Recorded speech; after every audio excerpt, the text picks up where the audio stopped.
हालात और सबूत कह रहे हैं कि कत्ल मैंने ही किया है, तो मैंने ही किया है। सर, पानवाला नौकरानी और पड़ोसियों से पूछताछ के बाद यही अंदाजा होता है कि डॉक्टर सतीश ने ही कत्ल किया है। आपने अपने दोस्त जसवंत के लिए यह केस ले तो लिया, मगर ऐसे लगता है कि यह केस हमारी तमाम रेपुटेशन को खत्म कर देगा। बिली, तुम हार और जीत के बारे में मत सोचो। अगर सोचना ही है तो यह सोचो कि आखिर डॉक्टर सतीश 1000 कोशिशों के बावजूद चुप क्यों है? वो कुछ बोलता क्यों नहीं? हर आदमी अपने अपने तरीके से उसकी खामोशी तोड़ने की कोशिश कर चुका है, लेकिन वो चुप है। मुझे यकीन है कि किसी तरह अगर मैं उसकी खामोशी तोड़ने में कामयाब हो गया तो इस केस का रुख पलट जाएगा। उसकी खामोशी में हजारों दास्तानें छुपी हुई हैं। सर, मैं तो ये सोच रही हूं कि कल कोर्ट में क्या होगा। कोर्ट में?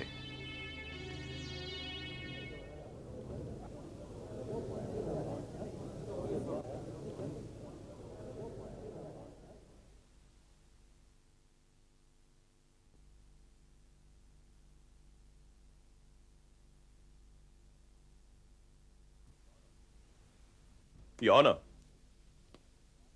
मुलजिम सतीश खन्ना, जो आज पेशे के लिहाज से एक डॉक्टर है, कभी एक गरीब खानदान से ताल्लुक रखने वाला एक यतीम और बेसहारा लड़का था। इंडस्ट्रियलिस्ट मिस्टर जसवंत की मेहरबानियों ने इसे जमीन से उठाकर आसमान की बुलंदियों पर पहुंचा दिया। ना सिर्फ लंदन और अमेरिका भेजकर इसे आला तालीम दिलवाई, बल्कि इसके वापस आते ही इसे head of the medical department भी बना दिया। यही नहीं योर ऑनर, इसको सर्जिकल डिपार्टमेंट खोलने के लिए लाखों का फाइनेंस भी मुहैया किया।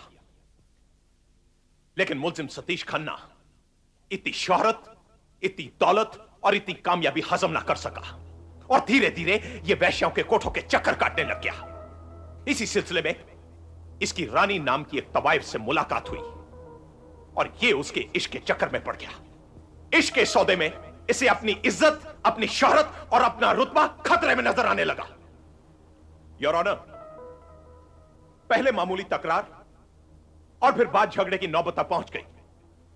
मकतूल रानी की वक्त बेवक्त धमकियों से मुलजिम सख्त परेशान रहने लगा और अब नौबत यहां तक पहुंच गई कि मुलजिम तो कंबल को छोड़ना चाहता था, लेकिन कंबल ने उसे बहुत बुरी तरह जकड़ रखा था। और एक दिन यह नौबत यहां तक पहुंच गई योर ऑनर कि मुलजिम सतीश खन्ना ने मकतूल रानी का खून कर दिया। यह कत्ल गैर इरादी तौर पर हीट ऑफ द मोमेंट में नहीं किया गया योर ऑनर, बल्कि एक सोची समझी स्कीम के मुताबिक किया गया है। आला कत्ल जो मुलजिम सतीश खन्ना मकतूल रानी के घर जाते हुए अपने साथ लेकर गया था, वो एग्जिबिट 1 के तौर पर अदालत में मौजूद है। यह खास किस्म का सर्जिकल नाइफ है योर ऑनर, जो एम्पुटेशन के लिए इस्तेमाल किया जाता है। चाकू लगते ही मकतूल रानी इतनी जोर से चिल्लाई योर ऑनर कि मुलजिम सतीश खन्ना उसी घबराहट की हालत में चाकू उसके सीने में छोड़कर वहां से भाग निकला। यह कोल्ड ब्लडेड मर्डर है योर ऑनर, जो एक सोची समझी स्कीम के मुताबिक किया गया है, क्योंकि मुलजिम सतीश खन्ना यह बात अच्छी तरह जानता था कि मकतूल रानी को कत्ल किए बगैर वो उस स्कैंडल से नहीं बच सकता जो उसकी जिंदगी को तबाह करने के लिए काफी था। अब मैं अपने बयान को साबित करने के लिए चंद गवाह पेश करने की इजाजत चाहता हूं। इजाजत है। मेरा पहला गवाह है डॉक्टर भट्टाचार्य। 12 दिसंबर की रात रानी नाम की जिस तवाइफ का मर्डर हुआ, उसका पोस्टमार्टम आप ही ने किया था? जी।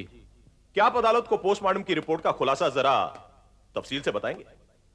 कत्ल रात को 9 और 9:30 के दरमियान हुआ था और मौत चाकू के किए गए एक ही वार से हुई थी, क्योंकि चाकू की नोक दिल को चीरती हुई निकल गई थी। That's all, Your Honor. Your witness, please.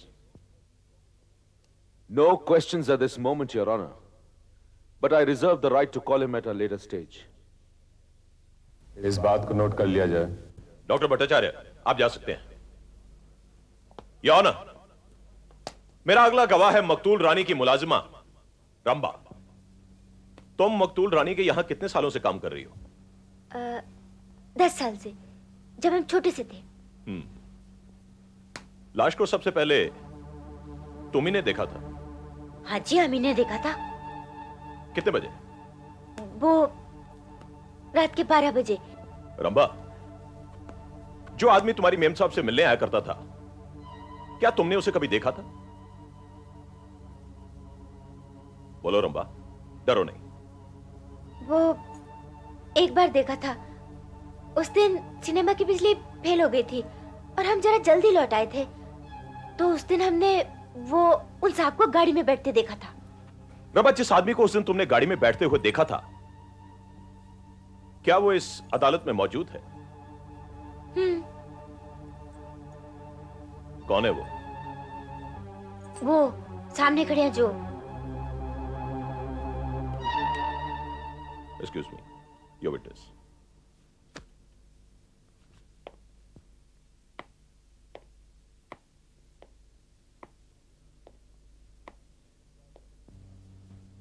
क्या आप यकीन से कह सकती हैं कि उस रात जिस आदमी को आपने देखा था वो यही है? यही है। तो गाड़ी में ये अकेले थे या इनके साथ कोई और भी था? गाड़ी में एक साहब पहले से बैठे थे, पर उनको हम नहीं देख सके। सच कहते, कसम ले लो। No further questions your honour. Your honour, मेरा अगला गवाह है रमेश पान भंडार वाला बनारसी लाल। वो जो साहब सामने खड़े हैं, इनको पहले कभी तुमने देखा है? जी हाँ, कब देखा था? जो रात रानी बाई का खून हो रहे वही रात हमने इन साहब को देखा। बहुत हड़बड़ी में घर से बाहर निकले थे। No further questions your honour. Your witness please.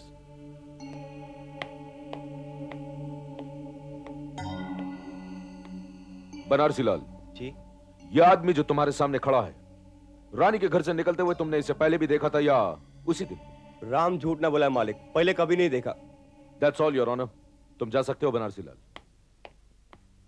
Your honour, अब मैं अपने अगले गवाह के तौर पर मकतूल रानी बाई के पड़ोसी श्री प्रदीप ढोलकिया को पेश करता हूं। 12 दिसंबर की रात, जिस दिन मकतूल रानी बाई का कत्ल हुआ, उस दिन आपने उनके घर से झगड़े की आवाजें तो सुनी होंगी। जी हाँ, जी हाँ। उन्हीं झगड़ों की आवाज से तो मैं बाहर निकला था। फिर आपने क्या किया? झगड़े की आवाज सुनकर मैं अपने घर से बाहर निकल ही रहा था कि इतने में रानी बाई के घर से जोरदार चीख सुनाई दी और साथ ही ये साहब जल्दी जल्दी उनके घर से उतरे और अपनी गाड़ी में बैठ के चले गए।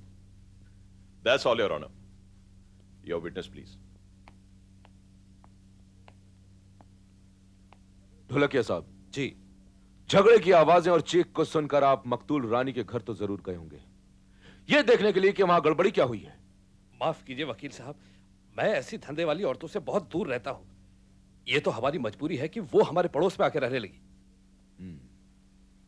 तो इसका मतलब यह है ढोलकिया साहब कि इस आदमी के घर से निकलने के बाद आपने रानी बाई को मरा हुआ नहीं देखा। कमाल है वकील साहब, जब मैं घर के अंदर गया ही नहीं तो उसे मरा हुआ या जिंदा देखने का सवाल ही पैदा नहीं होता। योर ऑनर, इस बात का कोई सबूत नहीं है कि इस आदमी के घर से निकलने के बाद रानी बाई जिंदा थी या मरी हुई। That's all your honour. आप जा सकते हैं। योर ऑनर, अब मैं अदालत से अपने अगले गवाह डॉक्टर संपत को पेश करने की इजाजत चाहता हूं। इजाजत है। 12 दिसंबर की रात, जिस दिन मकतूल रानी का कत्ल हुआ, आप कहां थे? हॉस्पिटल में। और मुलजिम सतीश? वो भी वहीं पे थे। साहब, बात ये थी कि उस दिन उन्होंने एक बहुत कॉम्प्लिकेटेड ऑपरेशन किया था जिसमें 6-7 घंटे लग गए थे।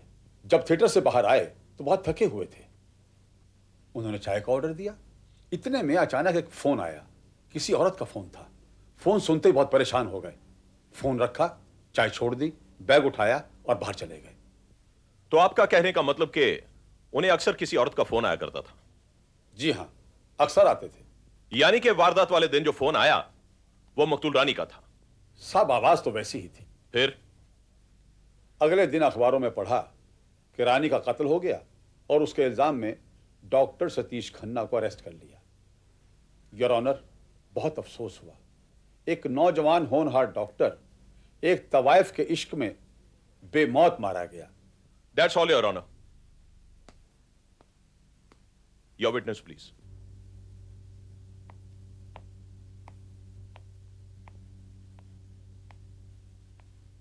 डॉक्टर संपत जी। आप जसवंत सिंह हॉस्पिटल में 10-11 साल से काम कर रहे हैं। जी हां। मगर डॉक्टर सतीश को आते ही इंचार्ज बना दिया गया। आपने मिस्टर जसवंत की इस नाइंसाफी पर कोई ऑब्जेक्शन नहीं लिया? वकील साहब, ये तो किस्मत की बात है। हमने तो अपने मालिक की मर्जी के सामने खुशी से सर झुका दिया। डॉक्टर संपत, एक जूनियर डॉक्टर 6 ही महीने में आपको ओवरटेक करके चीफ ऑफ मेडिकल स्टाफ बना दिया गया। इस पर आपको दुख तो जरूर हुआ होगा। सर वो I object to it your honour. इस सवाल का इस मुकदमे से कोई ताल्लुक नहीं है। ताल्लुक है योर ऑनर। मैं यह साबित करने की कोशिश कर रहा हूं that the witness is hostile.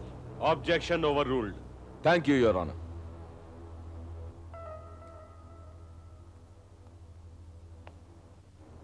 Doctor Sampat ji, अभी थोड़ी देर पहले आपने यह कहा था कि डॉक्टर सतीश मकतूल रानी के इश्क में मुब्तला थे। जी। यह आप कैसे जानते हैं? रानी के डॉक्टर खन्ना को अक्सर टेलीफोन आया करते थे और 2-1 मर्तबे बातचीत सुनने का मौका भी मिला। किसी पैरेलल लाइन पर? जी नहीं, एक दिन इत्तेफाक से डॉक्टर खन्ना के ऑफिस का दरवाजा थोड़ा खुला रह गया था। टेलीफोन पे वो क्या बातचीत कर रहे हैं सब बाहर सुनाई दे रहा था। इसका मतलब यह हुआ डॉक्टर संपत कि आपने सिर्फ डॉक्टर सतीश की ही आवाज सुनी, दूसरी तरफ से फोन पर कौन था उसकी आवाज आप नहीं सुन पाए होंगे। जी नहीं। इसका मतलब यह है डॉक्टर संपत कि आप यह कहना चाहते हैं कि डॉक्टर सतीश किसी से प्यार मोहब्बत की बातें फोन पे किया करते थे। जी हाँ, करते थे। डॉक्टर संपत जी। क्या आप रानी की आवाज को पहचानते हैं? जी हाँ। क्या आप रानी को जानते हैं? जी नहीं। अगर आप रानी को नहीं जानते तो उसकी आवाज को कैसे पहचान सकते हैं डॉक्टर संपत? अंदाजा है वकील साहब। अंदाजा? जी हाँ। अच्छा, क्या ऐसा नहीं हो सकता डॉक्टर संपत कि कोई और औरत रानी के नाम से डॉक्टर सतीश को फोन कर सकती हो? कर सकती है, क्यों नहीं कर सकती। यह पॉइंट नोट किया जाए your honour. Thank you doctor Sampat. Your honour, अब मैं अदालत के सामने वो खामोश गवाह पेश करूंगा जिसकी खामोशी भी चीख चीख कर मकतूल रानी के कातिल का नाम ऐलान करेगी। और वो खामोश गवाह है एग्जिबिट नंबर 1, ये बेजान चाकू your honour, this amputation knife. Doctor Satish Khanna, इस चाकू को तो आप बहुत अच्छी तरह पहचानते होंगे ना? I object to it your honour. मुल्जिम से ऐसा कोई भी सवाल नहीं किया जा सकता। लेकिन मैं इस सवाल का जवाब देना चाहता हूं। हाँ, ये मेरा ही नाइफ है। इस बात को नोट किया जाए योर ऑनर कि मुल्जिम सतीश खन्ना को भी इस बात से कोई एतराज नहीं है कि यह चाकू उन्हीं का है। और यही वो चाकू है योर ऑनर जो मकतूल रानी के सीने से पाया गया था। और इस बात की तस्दीक पोस्टमार्टम की रिपोर्ट भी कर चुकी है। तमाम सबूतों और गवाहों की रोशनी में इस शक की कोई गुंजाइश ही नहीं रह जाती योर ऑनर कि मुल्जिम सतीश खन्ना ही मकतूल रानी का कातिल है। यानी कि एक जिंदगी बचाने वाले ने एक जिंदगी का खात्मा कर दिया योर ऑनर। मुल्जिम सतीश खन्ना की इस हरकत ने इस नोबल प्रोफेशन को बदनाम ही नहीं किया योर ऑनर, बल्कि इनके दोस्त और मोहसिन मिस्टर जसवंत के किए कराए पर भी पानी फेर दिया है, जिन्होंने एक यतीम और लावारिस लड़के को प्रमोट करने में किसी किस्म की कोई कसर नहीं उठा रखी थी। इन्होंने कत्ल जैसा एक घिनौना जुर्म ही नहीं किया योर ऑनर, बल्कि एहसान फरामोशी की एक ऐसी मिसाल कायम की है जिसकी कोई मिसाल ही नहीं मिलती। इसलिए हालात की इस रोशनी में मैं अदालत से दरख्वास्त करता हूं, दरख्वास्त ही नहीं करता योर ऑनर, बल्कि मांग करता हूं कि मुल्जिम सतीश खन्ना को मुजरिम करार देकर सख्त से सख्त सजा दी जाए ताकि इसके अंजाम से दूसरों को इबरत हासिल हो। योर ऑनर, इससे पहले कि मैं अपने डिफेंस का पहला और आखिरी गवाह इस अदालत के सामने पेश करूं, मैं सिर्फ इतना जानना चाहता हूं योर ऑनर कि प्रोसिक्यूशन के इस खामोश गवाह के चेहरे, कमर या हाथों पर किसी के उंगलियों की निशानात पाए गए थे या नहीं? योर ऑनर, मेरे फाजिल दोस्त शायद ये बात भूल रहे हैं कि डॉक्टर लोग चाकू का इस्तेमाल करने से पहले अपने हाथों पर दस्ताने पहन लिया करते हैं। चूंकि इस केस में कातिल एक डॉक्टर था, इसलिए मैंने अदालत को बताना यह मुनासिब नहीं समझा कि आला कत्ल यानी कि चाकू पर मुल्जिम की उंगलियों के निशानात पाए गए थे या नहीं। बहुत खूब, बहुत खूब योर ऑनर, यानी कि मेरे फाजिल दोस्त ये कहना चाहते हैं कि जब मुल्जिम सतीश खन्ना कत्ल के इरादे से निकले तो वे इस चाकू के साथ साथ अपने दस्ताने लेना भी नहीं भूले, क्योंकि हो सकता है कि उन्हें कत्ल करने के बाद दिल, जिगर या फेफड़ों का इमरजेंसी ऑपरेशन करना पड़े।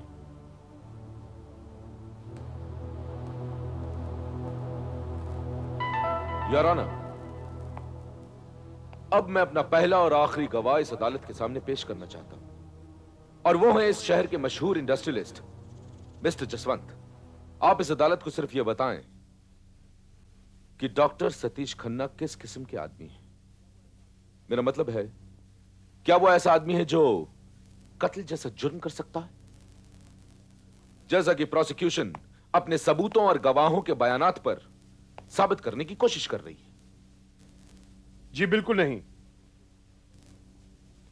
सतीश एक बहुत ही काबिल, मेहनती, ईमानदार और अपने काम से काम रखने वाला व्यक्ति है। मैंने उसे किसी इमोशनल अटैचमेंट के कारण प्रमोट नहीं किया, बल्कि उसने यह मकाम अपने मैरिज के बिना पे हासिल किया है। देखिए जज साहब, मैं सतीश को बचपन से जानता हूं। मैंने उसे कभी भी जोश में होश खोते हुए नहीं देखा, और कत्ल जैसे संगीन जुर्म का तो सवाल ही नहीं पैदा होता। That's all, Your Honor. Your witness, please. Mister Jaswant, मैं भी आपका ज्यादा वक्त न लेते हुए आपसे सिर्फ इतना पूछूंगा कि मुलजिम सतीश खन्ना अपनी ड्यूटी पूरी करने के बाद कहां जाते थे, क्या करते थे और किससे मिलने जाया करते थे, और क्या इन तमाम बातों की रिपोर्ट आपको डे टू डे मिलती थी? आई एम सॉरी वकील साहब, आपने बहुत ही अजीब सवाल किया है। सतीश मेरा दोस्त है, वो मेरे हॉस्पिटल का इंचार्ज भी जरूर है, मगर एक इंडिपेंडेंट आदमी है। उसने दिन भर में क्या खाया, क्या पिया, कहां गया, क्यों गया, इन सब बातों का हिसाब देना उसकी ड्यूटी में शामिल नहीं है। That's all, Your Honor. Your Honor, कत्ल के इस अजीब और गरीब मुकदमे में कई बातें काबिले गौर हैं, जिनकी तरफ मैं अदालत की तवज्जो खास तौर पर दिलवाना चाहता हूं। मुलजिम सतीश खन्ना, जिन पर कत्ल का यह मुकदमा दायर किया गया है, अपने बयान के तौर पर इस अदालत में उन्होंने एक लफ्ज भी नहीं कहा, और उनकी यह खामोशी का मतलब इकरार जुर्म नहीं माना जा सकता। इन्हें मकतूल रानी को कत्ल करते हुए किसी चश्मदीद गवाह ने नहीं देखा। आलाए कत्ल पर इनकी उंगलियों के निशान भी नहीं पाए गए, और इनका बेदाग कैरेक्टर अपनी खामोश जबान से इनकी बेगुनाही की दास्तान दोहराता है। इन तमाम हालात की रोशनी में योर ऑनर, मैं इस अदालत से सिर्फ एक ही दरख्वास्त करना चाहता हूं, और वो ये कि फैसला करते वक्त इन तमाम बातों के अलावा वो डॉक्टर सतीश खन्ना की जवानी और आउटस्टैंडिंग करियर को मद्देनजर रखें, क्योंकि इन जैसा क्वालिफाइड डॉक्टर इस देश के लिए वरदान है। अपनी बाकी मांदा जिंदगी में ये हजारों इंसानों को मौत के मुंह से निकालकर दोबारा जिंदगी दे सकते हैं यार। और सबसे आखिर में मैं इस अदालत को याद दिला देना अपना कानूनी फर्ज समझता हूं कि बेनिफिट ऑफ डाउट हमेशा मुल्जिम ही का हक माना गया है। That's all your honour. तमाम सबूतों और गवाहों को मद्देनजर रखते हुए यह अदालत इस नतीजे पर पहुंची है कि मुल्जिम सतीश खन्ना ही इस कत्ल का असल मुजरिम है। वकील सफाई का अदालत को यह याद दिलाना कि बेनिफिट ऑफ डाउट पर मुल्जिम का ही हक है। शुक्रिया के साथ उनकी इस बात को मानते हुए भी यह अदालत मुल्जिम सतीश खन्ना को यह हक देने से इनकार करती है, क्योंकि जुर्म करने वाला कोई आम इंसान नहीं है, बल्कि एक हाईली क्वालिफाइड डॉक्टर है, जिसके हाथ में चाकू जिंदगी बचाने के लिए दिया गया है, जिंदगी लेने के लिए नहीं। लिहाजा यह अदालत इसे एक संगीन जुर्म मानते हुए मुल्जिम सतीश खन्ना को मुजरिम करार देती है और उन्हें सजाए मौत का हुक्म सुनाती है, to be hang till death.